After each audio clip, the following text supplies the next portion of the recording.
sekali yang tadi kita lihat itu orang yang memilikinya adalah orang di sebelah saya yang bernama Felicia. Nama lengkapnya siapa sebelumnya? Felicia Henry Lee. Henry Lee. Oke. Felicia, kami kenal tahun berapa ya kita kenal ya? Berapa ya? Itu atau gini lah. Itu kelas 5 tahun yang lalu nggak sih? 5 tahun yang lalu. Kamu kelas berapa? Kelas 8 SMP deh kayaknya. Kelas 8 SMP di sebuah komunitas yang sangat bagus sekali pada saat itu. Nah, jadi Felicia ini ketika saya kenal sama dia, ternyata dia adalah seorang atlet. Itu gimana ceritanya? Itu waktu saya umur 7 tahun. 7 tahun? Dia jadi ada tetangga sama sekaligus teman gitu kan. Kalau tetangga sama-sama punya anak kecil kan jadi temen kan di gang itu. Nih jadi dia punya abangnya itu udah latihan renang sebelumnya. Jadi dia nanya gitu kan pas liburan sekolah, mau nggak ikut latihan renang. Terus di pikiran Felis itu tuh cuma main renang gitu, berenang-berenang aja. Terus Felis bilang maulah. Terus Felis paksa mama gitu kan, iya biar mau aja. Ternyata latihan setiap hari. Ya dari situlah ikut klub gitu. Pertama latihan biasa dulu kan, sama itu di kolam renang Densuri waktu itu Bukit Datu masih direhab gitulah. Jadi di Densuri gitu latihan main-main aja dulu, terus lama-lama sampai Bukit Datu itu udah buka, masuk ke Bukit Datu, udah masuk ke kolam yang besar itu kan, yang dalam gitu. Tapi itu kan grup pemula sama yang udah jadi atlet waktu itu kan udah dipisah ya. Jadi Felis waktu itu masih sama yang pemula gitu loh. Jadi di tengah-tengah itu tuh lagi latihan, terus udah siap latihan kan ada kayak sprint gitu. Tapi waktu itu bukan sprint, waktu itu kami main estafet. Sprintnya tuh di air.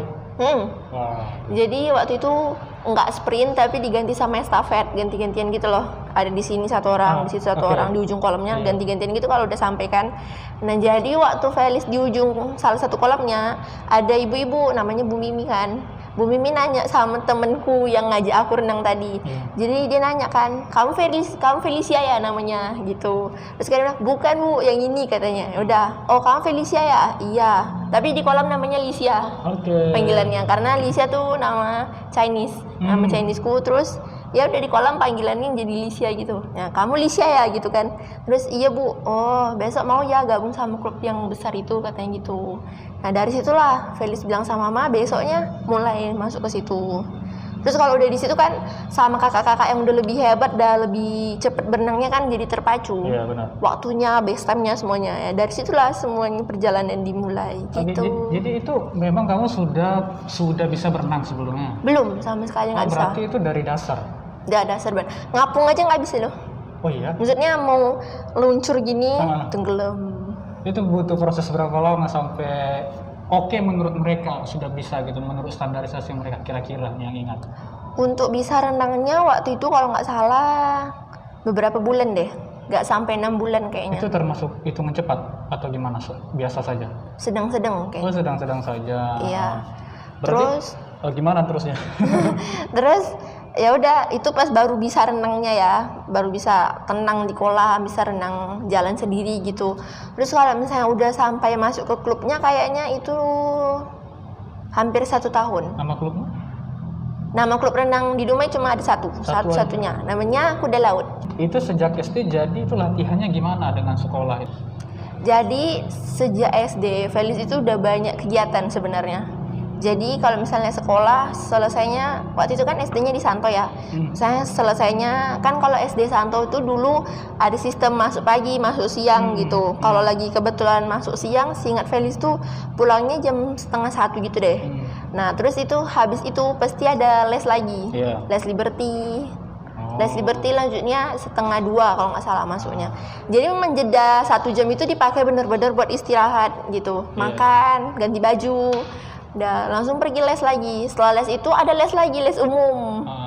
Nah setelah les umum baru sorenya latihan renang gitu. Oh gitu. Jadi emang sebenarnya dari kecil udah banyak kegiatan dan diatur-atur waktunya biar pas istirahatnya bentar tapi efektif gitu loh kegiatannya. Oh jadi memang udah terbiasa dengan banyak jadwal gitu ya? Benar. Ketika udah ikut klub resminya itu, gimana proses selanjutnya? Apakah Berarti ikut lomba dulu ya di antara orang yang ada di klub? Enggak. Kalau bisa dibilang sebenarnya waktu itu klub renang di Dumai itu anggotanya belum terlalu banyak. Sebenarnya banyak, cuma untuk rentang usia yang sama itu dikit loh. Jadi kalau misalnya lomba renang ini kan seringnya ada kelompok umur namanya. Kelompok umur. Misalnya dia itu kelompok umur dari bawah ke atas itu semakin ke atas semakin tua umurnya. Jadi misalnya kelompok umur 4 misalnya gitu kan. Itu seingat Felis umur anak-anak kelas berapa deh? SD pokoknya deh. Pokoknya SD kelas berapa sampai kelas berapa gitu. 1 sampai 3 kayaknya deh. Gitu. Atau TK kalau ada ikut boleh masuk ke KU4 gitu.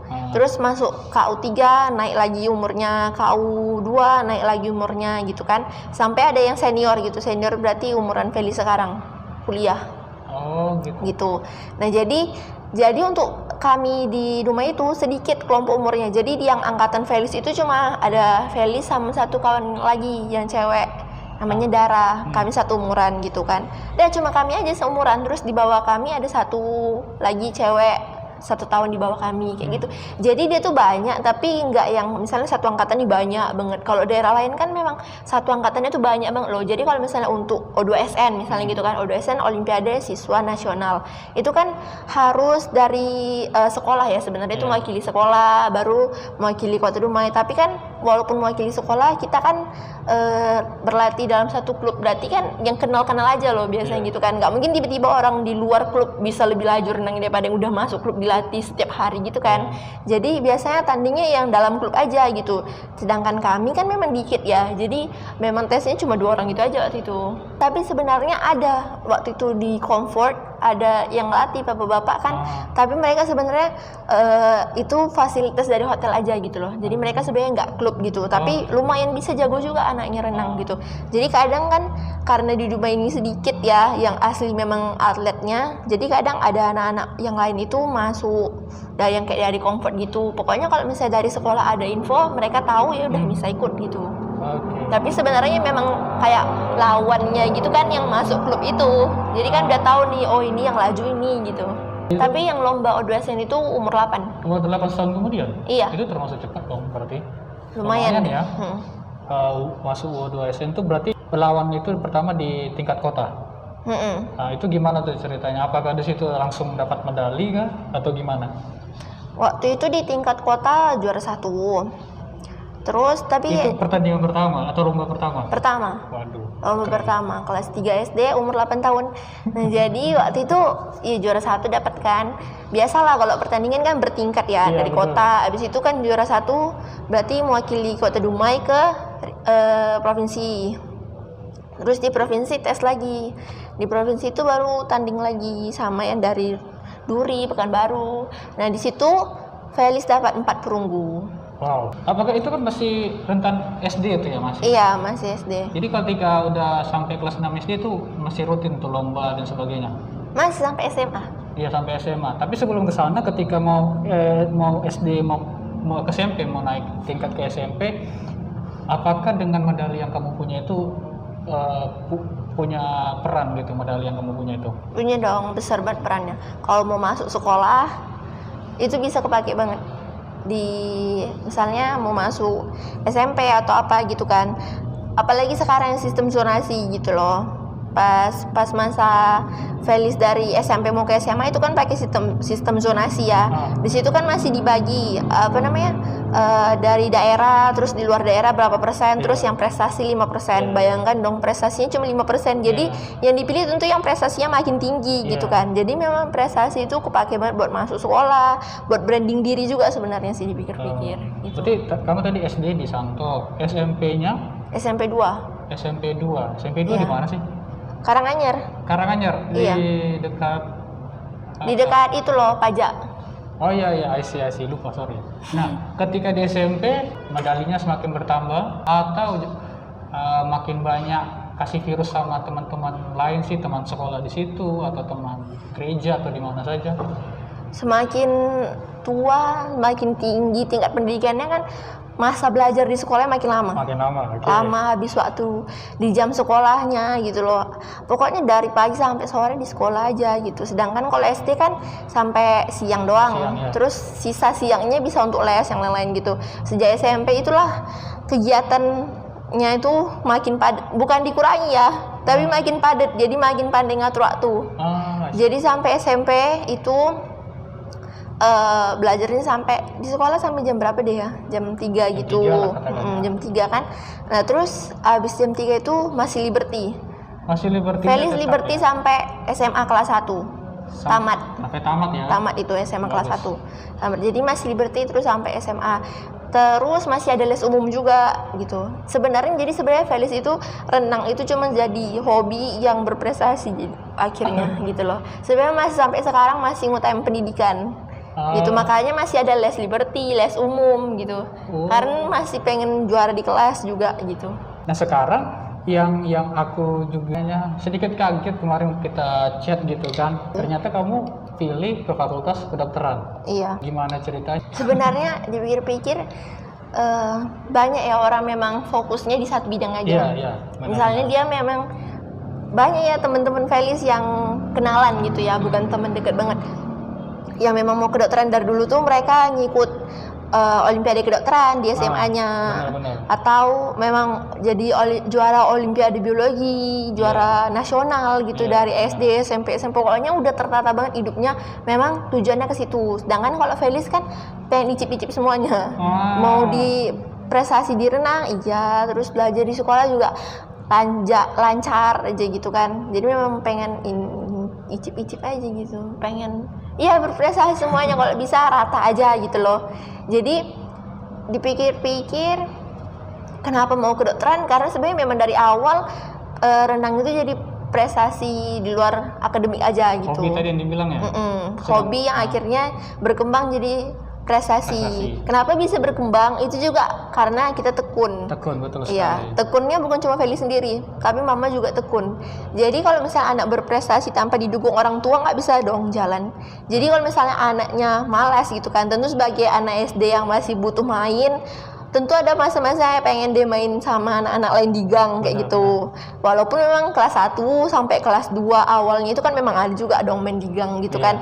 Tapi tetap aja kayak sore-sore orang nonton TV, acara TV sore kan seru dulu. Betul sekali, banyak kartun. Apalagi ya terus main-main di gang, main sepedaan gitu kan, kangen gitu, pengen kan sekali-sekali kayak ngambek gitu, males berenang, capek gitu kan.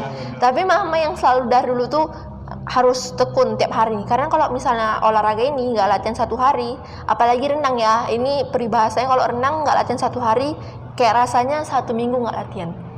Jadi coba deh kalau misalnya rajin latihan renang, terus udah sebulan kemudian nggak berenang, masuk ke kolam tuh rasanya badannya beda gitu, udah beda energinya gitu, tekniknya gitu. Jadi memang harus tekun setiap hari gitu. Jadi selain sebenarnya kunci utamanya orang tua. Jadi kalau misalnya anaknya nggak mau juga kan ada orang tuanya yang memaksa gitu. Bukan memaksa sih sebenarnya, membujuk gitu, memberi pengertian ke anaknya. Jadi ketika kamu dengan prestasi yang banyak itu gimana tuh perasaan orang tua tuh, dengan juga kegigihan dia tadi tuh gimana? Yang kamu bisa lihat gitu ketika dengan medali yang begitu banyak gitu. Seneng, gimana ya? Gitu, jadi merasa terbayarkan nggak sih? Terbayarkan jerih payahnya, ketekunannya, nganter-nganter ke kolam setiap hari kayak gitu. Waktu aku ke rumahmu, medali itu di depan ya? Iya. Itu sangat luar biasa sekali. Nah, cerita tentang medali itu sebenarnya pas pertama bikin yang apa sih namanya itu ya? Gantungan, apa sih? Pokok yang ini tuh lah, peta itu yang isinya medali-medali itu dijajarin. Itu tuh sebenarnya belum terisi penuh. Oh iya? Masih setengahnya, bahkan kurang dari setengah mungkin. Wow. Jadi itu jadi motivasi juga sama mama. Jadi mama bilang ini masih belum penuh karena udah dibikin tempatnya tersusun rapi medalinya, jadi kita bisa lihat loh. Jadi kalau misalnya ditumpuk gini aja kan, wah banyak ya kelihatannya gitu kan. Tapi pas sudah diatur satu-satu ternyata masih belum sebanyak itu. Jadi karena masih setengahnya, mama bilang ini jadi motivasi, harus penuhin gitu. Jadi akhirnya sekarang malah nggak muat, malah lebih kan, nggak ada lagi tempat gantungannya. Gitu. Ingat tahu ngitung berapa medali total semua? Nggak ingat. Nanti kita hitungnya. Kayaknya 60 lebih. Itu selama berapa tahun? Dari umur 7 sekarang 18 berarti 11 tahun. Oh my goodness. Gitu. 60 medali. 60 lebih. 60 lebih ya tadi. Iya. Itu masih kurang lebih. Masih kasarnya kayaknya. Gimana lembutnya? Itu kamu punya adik? Punya. Jadi ya dengan prestasi seorang kakak, adiknya gimana tuh? Jadi pas awal kan Felis sama adik Felis kan namanya Michael. Cuma beda 3 tahun. Jadi kalau beda 3 tahun kayaknya SD-nya masih sama deh gitu kan. Maksudnya masih satu lingkungan gitu. Jadi dia nampak Felis dari TK ya, berarti waktu saya umur 7 tahun dia 4 tahun gitu kan TK kan. Dia lihat kakaknya latihan renang terus, jadi waktu itu masih kecil dia kayaknya kurang peduli deh. Dia pengennya datang ikut main ke kolam aja tapi belum untuk latihan gitu kan. Kayaknya masih terlalu dini juga untuk anak umur 4 tahun kita paksa komitmen latihan setiap hari, kayaknya masih itu deh. Jadi kan mama kasih aja dia datang main-main, lihat keadaannya gimana loh gitu, situasinya gimana gitu, biar dia nggak asing sama kegiatan itu. Jadi dia tahu juga, udah paham juga dia sebenarnya intinya tuh ngapain gitu kakaknya. Terus lama-lama dia jadi tertarik gitu kan. Belajar deh dia kelas 1 SD itu umur 6 tahun dia belajar renang juga, tapi dia tuh masih ada jiwa main-mainnya juga. Jadi dia selama lebih dari setengah tahun baru bisa satu gaya. Dan itu setengah tahun? Lebih dari setengah tahun. Lebih dari setengah tahun baru berarti bisa. 6 bulan ke atas ya. 6 bulan ke atas. Dia baru bisa satu gaya. Sedangkan itu kayaknya terhitung agak lama deh. Oh berarti dalam renang itu udah lama tuh? Kalau misalnya yang memang dilatih sama pelatih ya. Profesional? Karena dia sebenarnya udah bisa, tapi main-main gitu loh, diajarin gaya lain tuh belum mau. Pokoknya dia belum mau maju gitu. Pokoknya ya udahlah bisa aja gitu kan. Udah belajar, akhirnya dia ternyata tertarik ke olahraga lain. Tenis lapangan. Dia pernah latihan tenis lapangan lumayan serius, udah beli raket, beli apa semuanya. Pokoknya bahan tenis lapangan itu termasuk mahal ya, raketnya itu. Sama bola tenisnya itu kan latihan di belakang PLN waktu itu. Sama dia pokoknya latihannya sama yang klub serius juga deh. Pokoknya yang klub memang tenis lapangan gitu, bukan yang main-main aja gitu kan. Dan dia udah sebenarnya waktu itu dia tertarik banget, dia suka banget sama tenis lapangan. Tapi tenis lapangan itu terakhir lombanya O2SN kan, untuk anak sekolah O2SN kan. Terakhir lombanya pas kelas 4 SD, pas Felis kelas 4 SD. Berarti dia masih 1 SD. Waktu itu dia belum masuk ke tenis lapangan kan. Kenapa Felis ingat waktu itu? Karena pas kelas 4 SD itu kan Felis dapat O2SN sampai mewakili nasional. Mewakili provinsi ke nasional gitu. Waktu itu tandingnya di Balikpapan, Kalimantan. Jadi di situ ada temen Felis yang tenis lapangan, cabur tenis lapangan gitu. Nah setelah itu kan pas Felis kelas 5, si adik kelas 2 SD itu udah nggak ada lagi tandingnya. Pokoknya berhenti di sana deh setahu Felis gitu kan. Jadi lombanya tuh memang dikit banget gitu loh. Sedangkan dia pengen ikut lomba gitu. Maksudnya latihan serius buat lomba gitu, bukan buat hobi aja gitu kan. Pengen dilombain juga. Jadi karena kurang lomba itu balik lagi deh ke renang gitu. Karena udah ada basic juga sebenarnya kan. Dan dari situ baru dia mungkin udah semakin dewasa, udah semakin ngerti. Jadi dia udah lebih serius lagi. Prestasinya banyak juga. Kan kita itu jumpa waktu istilahnya kita jumpa dalam pelayanan lah ya. Iya kan? Jumpa pelayanan dalam beberapa tahun gitu. Dan ada satu anak pendeta yang akhirnya ikut renang juga, Divi.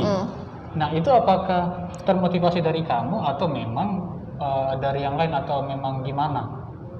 Ada itu kan karena kamu kenal ya, barangkali tahu ceritanya. Sama Kayla juga. Kayla itu Kayla siapa? Tante Mira. Anaknya Tante Mira sama Om Delon. Oh iya, iya. Aku baru ingat karena udah lama nggak jumpa itu Bang Delon ya. Sama Jojo juga, adiknya Jojo. Jojo. Adiknya Kayla. Itu gimana tuh kisahnya? Kayaknya mau dibilang terinspirasi kayak apa banget deh ya. Apa banget gitu. Kayaknya jadi tertarik gitu. Tertarik ya. Karena dilihat-lihat renang waktu itu memang kayaknya semakin kesini memang jumlah atlet semakin sedikit ya. Jadi waktu itu mereka kan masih kecil-kecil ya waktu itu. Jadi memang semakin dini dia belajar semakin bagus gitu. Karena sebenarnya orang-orang yang udah latihan yang udah sejak mereka yang udah mewakili nasional dan sebagainya itu sebenarnya mereka dari TK loh sejujurnya. Setelah Felis ketahui pas yang kelas 4 itu kan mereka yang kan Felis kelas 4 itu kan ke nasional, terus yang juara-juaranya tuh Mama Felis nanya mereka latihannya sejak kapan sih? Oh dari TK Bu gitu katanya. Jadi memang mereka itu dipersiapkan banget gitu. Jadi semakin dini semakin bagus tuh.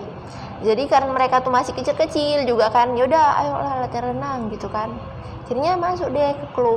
Pertama latihan dulu. Sama mereka kalau mulai di Grand Jury dulu. Ya, aku ingat sih lihat postingan dulu ya. Jadi kan ya ke Grand Jury dulu, ketemu teman-teman lainnya. Terus dia makin rajin aja, udah gitu. Sampai sekarang udah bisa disebut atlet juga. Tapi mereka masih nerusin?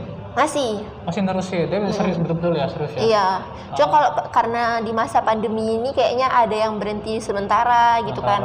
Kalau ke kolam kan agak riskan ya, karena airnya nggak diganti, terus apa gitu kan. Iya sih. Takutnya ada apa gitu. Iya, terjadi sesuatu yang tidak kita tahu ya. Tapi ngomong-ngomong, atlet renang itu punya badan yang tinggi. Kalau kamu berapa sih tingginya? 160 itu ya, nggak tinggi. Menurutmu ukuran ya? atlet iya. Kalau dibanding sama teman-teman sekolah lain iya tinggi, karena cewek-cewek yang lain kalau di rumah ya mereka 150-an aja gitu. Tapi kalau beda 5 cm gitu. Teman-teman atlet yang lain? Teman-teman atlet tinggi badannya gimana? Rata-rata memang belum sampai 170 sih yang di Riau ya. Tapi 164 mungkin, 165. Ada temanku satu yang tinggi banget, memang sekeluarga ini tinggi banget. Kakak-kakak abangnya atletik. Dia memang tinggi banget. Kayaknya bisa deh tuh 170-an. Tapi selain dia memang segini-gini aja sebenarnya. 164 mungkin, 162 gitu. Oh, yang temenku udara itu 164 atau 165 mungkin. Memang lebih tinggi. Oke. Jadi kalau tinggi badan tuh mempengaruhi nggak sih kalau di cabur renang? Mempengaruhi banget. Oh iya? Banget. Apanya? Jangkauannya. Iya. Misalnya kan kalau misalnya renang itu kan dari papan blok loncat itu ya, gini kan. Semakin tinggi tuh jangkauannya ini. Misalnya dia segini tingginya kan, dia loncat seberapa doang. Kalau misalnya dia makin tinggi, sama kayak atletik, lompat jauh gitu misalnya. Agak mirip ke situ deh mungkin kayaknya ya. Jadi makin jauh jangkauannya. Terus kalau orang makin tinggi biasanya tangannya makin panjang nggak sih? Nah kalau misalnya tangan itu tuh butuh jangkauan pokoknya. Kalau misalnya nih ini papan berhentinya nih ya, pokoknya finishnya di sini. Terus tangan lo lebih panjang. Iya, misalnya tangan yang satu segini ya kan, satu lagi lebih pendek nih di telunjuk. Nah orangnya dia nyampe duluan, kalau udah kena duluan gini, yaudah dia menang gitu kan. Pokoknya 0,0 sekian detik aja berharga banget. Betul. Jadi jangkauan itu pokoknya kalau udah terakhir di-push aja gitu. Jadi memang butuh banget. Makin tinggi, makin besar jangkauannya, semakin besar peluang menangnya. Yang aku pengen penasaran itu, kalau renang kan aku taunya ada macam-macam gaya. Iya. Nah, apakah setiap atlet renang itu yang dia ikut lomba itu satu macam gaya aja atau gimana? Aku sama sekali nggak tahu ya. Mungkin kamu yang tahu. Itu gimana? Jadi tiap pertandingan itu beda syaratnya. Kalau misalnya untuk yang O2SN gitu, udah ditetapkan gitu loh. Nomornya tuh ini aja. Jadi misalnya kalau O2SN ya waktu SD dan SMP zamanku itu tuh 4 gaya, 4-4-nya 50 meter. Gaya kupu-kupu, punggung, dada, bebas itu masing-masing 50 meter ditambah gaya bebas dan gaya dada 100 meter. Jadi total ada 6. Jadi kalau renang itu salah satu positifnya ya enaknya tuh dia kan ada 6 nomor nih. Jadi 6-6-nya nih kita tuh tinggal main sekali gitu loh. Ini loncat sekali udah dapat, loncat sekali dapat, dan setiap nomor dapat medalinya lagi beda. Makanya medalinya bisa banyak. Coba olahraga lain kan ada sesinya, ada ini dulu, terus baru ini semifinal, baru final gitu kan. Kalau cup ya. Iya, dan cuma dapat 1 medali gitu kan. Kalau misalnya renang nggak ada gitu. Walaupun misalnya pesertanya banyak, dibagi per sesi, tetap yang diambil kan catatan waktunya. Jadi nanti per sesi itu misalnya juara satunya di sesi 1, juara 2-nya di sesi 3 misalnya gitu kan. Ya tinggal lihat catatan waktunya aja, nggak usah ditanding ulang. Jadi kita pokoknya memang sekali tanding aja. Pokoknya sekali tanding itu, sekali loncat itu ya perantara hidup dan mati lah pokoknya. Jadi emang langsung harus do the best di 1 kali lomba itu. Itu kalau O2SN. Tapi kalau O2SN SMA itu cuma 1 nomor. 100 meter bebas. 100 meter bebas. Nah, bebas ini gimana tuh? Bebas itu yang gini loh ya, tangannya gini. Yang kakinya gini. Gitu. 100 meter bebas itu aja, cuma 1 nomor itu aja. Kalau SMA, O2SN-nya. Terus kalau misalnya lomba lain seperti krapsu, itu pertandingan yang lumayan besar. Krapsu itu lomba yang se-Sumatera. Su-nya Sumatera Utara. Iya, krapnya apa dia lupa deh pokoknya kan. Krapsu itu se-Sumatera, krapsi itu se-Indonesia. Dan itu tuh pertandingan yang berbayar. Kita yang bayar? Kita bayar untuk nomornya. Jadi dalam pertandingan ini nggak semuanya gratis ya. Kita harus keluar modal juga gitu kadang ya kan. Jadi kalau dipikir-pikir jangan dilihat misalnya yang atlet-atlet yang menang olimpiade dapat berapa M, itu jangan dilihat hasilnya doang. Mereka tuh udah berapa keluar uangnya untuk mereka tuh bayar untuk pelatih yang hebat gitu untuk melatih mereka sehingga mereka juga bisa sehebat itu, udah berapa, pikirkan. Terus alat-alatnya sampai mereka seumur itu alatnya nggak mungkin nggak ganti dong, ya kan, mahal. Ya gitu. Baju renangnya juga tuh ganti-ganti dong. Itu karena baju renang itu bisa tipis kalau misalnya kena kaporit. Iya, jadi memang kalau misalnya kurang bagus berapa bulan aja ganti gitu. Pokoknya dia sering ganti baju renang, dan kita kan renang tiap hari. Itu tuh dijemur nggak boleh kena matahari kan. Langsung nggak boleh? Nggak boleh langsung. Jadi kan lama keringnya. Jadi pasti banyak stoknya gitu. Jadi jangan dilihat hasilnya aja dapat duitnya sekian M, sekian juta. Itu modalnya juga besar gitu. Balik lagi. Jadi untuk lomba itu bayar, itu karena dia nggak dibiayai siapa-siapa gitu loh. Jadi itu kayak persekutuan tiap daerah aja pengen tahun ini tuan rumahnya siapa gitu. Jadi kita bayar dong dia untuk dia selenggarain gitu kan, biar dia balik modal dari semua untuk kebersihan stadionnya apa kan, mereka butuh modal kan. Caranya kita bayar untuk nomor pertandingan yang akan kita ikuti. Nah untuk yang bayar gitu biasanya itu bebas mau ikut nomor apa aja, gaya apa aja itu bebas, tapi bayar per nomornya gitu loh. Jadi itu biasanya kalau lomba yang kayak gitu per KU yang udah aku sebutin di depan tadi. KU itu kan ada yang kelompok umur dari kecil gitu kan. Jadi biar nggak mungkin dong umur yang udah SMA tanding sama anak SD gitu ya kan. Nah jadi mereka sesuai kelompok umurnya, terus ikut. Biasanya tuh kalau yang lomba kayak gitu nomor pertandingannya memang banyak gitu loh, dari nomor jarak pendek sampai jarak panjang, 50, 100, 200, 400, 800, 1500 kayak gitu. Ada ganti juga.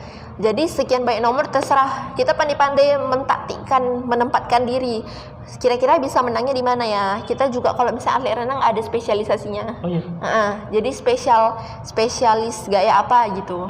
Jadi kita biasa kalau misalnya atlet renang kan udah tahu-tahu aja nggak sih, kalau udah sering tanding tuh udah tahu-tahu aja temen-temennya siapa aja, mereka tuh jagonya di mana aja. Kira-kira dari pertandingan terakhir kali siapa yang lebih laju ya? Kira-kira dia akan berkembang seberapa banyak ya? Jadi dari situ kita menempatkan diri. Sebaiknya aku ambil apa biar peluang menangnya semakin besar gitu.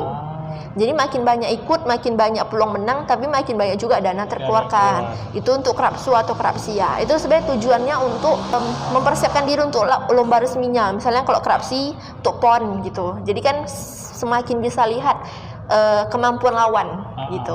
Untuk lomba yang berbayar seperti itu, untuk cari pengalaman juga gitu. Terus kalau misalnya lomba yang dibiayai oleh Dispora atau KONI, itu biasanya bangkunya dikit. Bangkunya dikit. Jadi dikit ini per berapa? Per cabornya dikit. Terus kadang juga ada daerah yang nggak mau salah satu cabur itu ikut loh, gitu, karena kurang dana. Jadi kalau misalnya itu tuh bangkunya dikit karena dibiayai semuanya. Biasanya kan kalau kayak gitu dananya terbatas, ya kan. Jadi untuk dibiayai semuanya dari keberangkatannya sampai makannya sampai uang saku semuanya itu kan karena dibiayai. Jadi bangkunya dikit. Jadi yang paling berpeluang mendapatkan medali dari daerah itulah yang dibawa pergi gitu. Jadi kalau yang kayak gitu biasanya dibatasin, pilih cuma bisa 3 nomor. 3 nomor ini terserah kamu mau ambil gaya apa dan nomor berapa. Sama kayak yang tadi, gayanya ada 4 gaya ditambah gaya ganti sama nomornya yang dari 50 sampai 1500 itu. Kayak gitu. Jadi terserah kamu mau ambil apa, pokoknya yang paling bisa dapat banyak deh. Terakhir kali lomba yang dibiayai KONI itu Porprov waktu Felis kelas 9. Berarti umur berapa tuh? Umur 12. 12 kelas namanya SD. 15. Iya, 15. Nah, itu. Jadi yang itu tuh sampai sekarang masih dapat gajinya. Sampai sekarang? Waktu itu ada 5 orang dari Dumai. 5 orang 3 udah kuliah pada waktu Felis kelas 9 itu. Iya udah kuliah deh kayaknya. Belum. Masih SMA tingkat akhir waktu itu mereka. Terus Feli sama Dara yang tadi. Kami berdua masih kelas 9 itu, 3 kakak ini udah SMA. Waktu itu kami 3 cewek ya, sama 2 cowok. Terus kami sama-sama pujutan 5 orang ini dapat medali semua. Jadi kayak bener prediksinya KONI gitu loh. Kalau ini yang bisa peluang dapat medali gitu. Terus juga itu sebenarnya direkomendasiin sama pelatihnya gitu. Jadi intinya setiap hari kita latihan itu semakin menambah nilai plus kita di mata pelatih dong. Kalau misalnya ada yang kayak gini kan, tentu KONI kan nggak tahu ya kita siapa aja tuh, nggak mungkin dia melihat progres atlet setiap hari, setiap cabur gitu. Tentu dia bertanya kepada pelatihnya. Nah, pelatih bisa tahu dari mana kalau kita rajin latihan gitu, rajin ikut lomba dan memenangkan perlombaan sebelumnya gitu. Jangan latihan pas ada lomba aja, itu kayak orang latihan setiap hari, kamu mau lomba baru latihan, kapan dapat menang ya gitu kan. Nah jadi dari situ pelatih rekomendasi nih ini gitu yang bisa menang gitu. Untung kami dapat semua. Terus yang kayak gitu tuh memang dibayar semuanya, dari perginya selama di sana sampai pulangnya, uang sakunya. Terus per medali juga ada medali emas berapa sekian juta, medali ini sekian juta gitu kan. Terus untuk per medalinya juga setiap bulan tuh dapat uang. Tapi biar dirangkumin itu jadi 4 bulan sekali disetor sama KONI-nya. Itu sampai sekarang ada batas usia? Itu nggak ada batas usia. Bapak-bapak, ibu-ibu untuk Porprov juga bisa ikut. Jadi kayak tenis meja. Tenis meja itu bapak-bapak, ibu-ibu tuh. Yang main. Syaratnya bisa menang aja ya? Iya. Pokoknya kalau misalnya kita udah kenal, terus kita udah sering main, kita masuk ke itunya persekutuannya. Kalau renang kan PRSI ya. Berarti kan udah bisa tahu dong track jalan itunya, prestasinya tuh gimana gitu. Rekornya ya. Tapi ngomong-ngomong, kamu les piano juga? Iya, aku lihat dari postingan yang ngajar kamu siapa namanya? Bang Aldo. Iya, benar sekali. Itu udah gimana kamu? Tapi karena kemarin sibuk kuliah kan, terus seleksi udah libur berapa bulan. Tuh, memang jadi kaku. Tapi ngomong-ngomong, kamu bisa lancar gini bicara tuh gimana? Kenapa? Kok bisa? Emang lancar bicaranya? Tadi lancar jelasinnya, aku kagum tadi sempat apa tadi? Karena pasti ada pengaruh dari mungkin les tadi disebab lingkungan atau apa mungkin. Jadi sebenarnya Felis pikir dari banyaknya kegiatan itu, salah satu dampak positif yang tidak disadari dan ternyata berdampak positif adalah bisa manage waktu. Itu sebenarnya udah ketahuan ya, bisa manage waktu, lebih disiplin. Karena harus disiplin ya. Lebih disiplin juga. Maksudnya kalau misalnya dengan banyaknya waktu itu ya, teringat deh sebelum ini loh, sebelum masa pandemi gini. Karena banyak kali kegiatan di SMA itu kan Felis di SMA itu kan Felis masuk Seman Binsus. Di Seman Binsus itu dari angkatan Felis ada sejak angkatan Felis ada kelas unggulan. Nah, jadi program kelas unggulan. Jadi itu tuh dites, kami dikasih psikotes, terus anak-anak dengan hasil psikotes tertinggi masuk ke kelas unggulan. Jadi ada MIPA 1 dan MIPA 2. Nah, itu IPA ya. Jadi kan di situ Felis masuk ke IPA 1. Di IPA 1 juga puji Tuhan bisa juara 1 gitu. Pernah juga juara umum di Binsus. Wow. Gitu. Jadi di Seman Binus itu kan sejak SMA ini kan udah full day ya, full day. Jadi Sabtunya libur. Terus karena full day kan pulangnya jam 4 gitu ya. Tapi kalau karena ada kelas unggulan ini, kami itu difasilitasi gitu dengan mengembangkan minat dan bakat gitu. Jadi di situ dikasih satu jam tambahan dengan guru yang bagus, berprestasi di bidangnya untuk ngajarin kami gitu loh. Jadi bisa pilih antara fisika, kimia, MTK dan biologi. Jadi tujuannya adalah jadi semakin biar dibina di luar jam kelas itu, semakin paham di materi itu sehingga bisa masuk olimpiade gitu. Benar. Jadi di situ Feli sebenarnya udah dari kecil kan cita-citanya dokter dan nggak kepikiran ganti sampai sekarang. Jadi karena itu kepikirannya mau masuk ke kimia. Jadi untuk kedokteran itu kan sebenarnya biologi dan kimia, tapi sebenarnya lebih utama biologi sih dipikir-pikir. Cuma waktu itu lebih tertarik aja ke kimia, punya feeling aja gitu, bisa berhasil di kimia gitu kan. Jadi masuk deh ke kimia, terus ekskulnya juga olimpiade kimia gitu kan.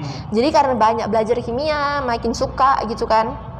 Akhirnya bisa pas kelas 11 kemarin menang di tingkat kota. Di tingkat kota KSNK kimia gitu. Nah karena ada jam tambahan itu semakin padat dong. Orang pulangnya jam 4, kami pulangnya jam 5, kadang bahkan setengah 6, belum sampai rumahnya lagi. Kebayang dong, abis itu jam 7-nya les lagi, les umum. Karena kan tadi tetap mau juara. Itu karena kan SMA juga juara penting gak sih untuk SNMPTN? Ya sayangnya nggak lolos. Ya gitu kan, penting untuk SNMPTN nilai rapornya gitu kan. Jadi karena sampai jam 6 itu lanjut lagi langsung renang, kadang lanjutnya les. Nah les ini kan kalau misalnya udah SMA kan udah semakin berkurang ya, tinggal mapel-mapel penting kayak yang kepeminatan tadi itu loh. Nah jadi itu lesnya nggak tiap hari lagi dong. Jadi waktu renangnya juga makin berkurang, selang-seling gitu antara les sama renang gitu. Jadi karena dari SD udah banyak tekanan, sampai masuk SMA itu tekanan batas antara setiap kegiatan itu makin banyak juga. Jadi udah terbiasa aja gitu loh. Jadi makin ya udah jalanin aja gitu. Bahkan karena banyak kegiatan gitu kan, pulang les udah sampai jam setengah 9, sampai rumahnya mungkin ya dekat-dekat jam 9 gitu. Belum lagi tugas-tugasnya, ulangan. Jadi teringat sebelum masa pandemi ini bangun jam 4 pagi buat ngapal materi ulangan. Jadi emang karena gimana ya, karena udah merasa punya tanggung jawab akan diri sendiri. Jadi udah nggak terbebani lagi, nggak merasa keberatan untuk bangun pagi untuk belajar, karena udah paham aja itu tuh untuk kebutuhan diri kita sendiri gitu loh. Jadi ya udah nggak apa-apa bangun untuk menambah, ya udah biar bagus nilainya gitu. Jadi udah bisa mengatur sendiri batas dirinya sampai mana gitu, sukanya sampai mana gitu. Jadi udah terbiasa kayak gitu. Di saat mungkin orang tertekan kalau misalnya jadwal belajarnya kayak gitu. Karena Feli sudah terbiasa dari SD, ya udah biasa jalanin aja gitu loh. Bahkan pas SD Feli pernah les sempoa, udah tamat juga. Jadi semua les kayaknya rata-rata udah udah dicoba. Les bahasa, les umum, berenang, keyboard kan juga, cuma belum terlalu jago sekarang. Keyboard ya, terus memang agak kurang di kesenian. Pernah di psikotes kan ada jangkanya ya, kalau otak kiri otak kanan, yang otak kanan lebih dominan banget, otak kiri itu agak 50% kurang gitu. Jadi emang kurang di sana gitu kan. Jadi semua dicoba gitu. Jadi emang ini dikit gitu. Kalau orang kan pengennya berprestasi di renang sampai jadi atlet nasional, atlet olimpiade, Asian Games. Kalau Felis sedikit. Jadi itu memang tergantung kesepakatan diri dan orang tua. Pengennya gimana gitu. Dipikirin dari kecil maunya gimana. Karena Felis kecilnya pengen jadi dokter, tentu difokusin di pendidikan. Jadi yang lain-lain itu les tambahan itu untuk menunjang value diri aja gitu. Ngaruh yang tadi kan lupa deh, jadinya ceritanya jadi panjang lebar kemana-mana. Yang tadi tuh udah berapa? 44 menit. Jadi cerita yang tadi tuh kenapa bisa menurut Bang Eliakim ngomongnya lancar gini? Karena mungkin kepedean dirinya tuh udah ada dari dulu. Oh iya. Iya. Jadi ya udah pede aja dari dulu, karena kegiatan itu kan dipaksa tampil dan ketemu banyak lingkungan. Jadi tiap les itu lingkungannya beda. Tiap les lingkungannya beda, ke kolam lingkungannya beda, pembawaan dirinya juga beda. Kalau misalnya kayak teman-teman renangku gitu kan, mereka mungkin kurang, kalau misalnya belum tahu ya, mereka tuh kurang percaya kalau misalnya aku cita-cita jadi dokter gitu.